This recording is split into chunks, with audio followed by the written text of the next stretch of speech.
خطبہ نمبر 53 آپ علیہ السلام کے خطبے کا ایک حصہ جس میں روزے عید الاضحیٰ کا تذکرہ ہے اور قربانی کی صفات کا ذکر کیا گیا ہے۔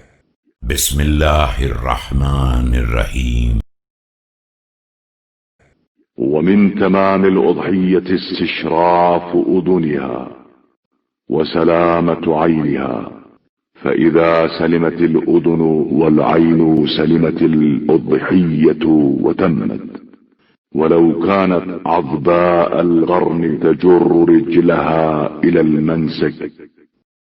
قربانی کے جانور کا کمال یہ ہے کہ اس کے کان بلند ہوں اور آنکھیں سلامت ہوں۔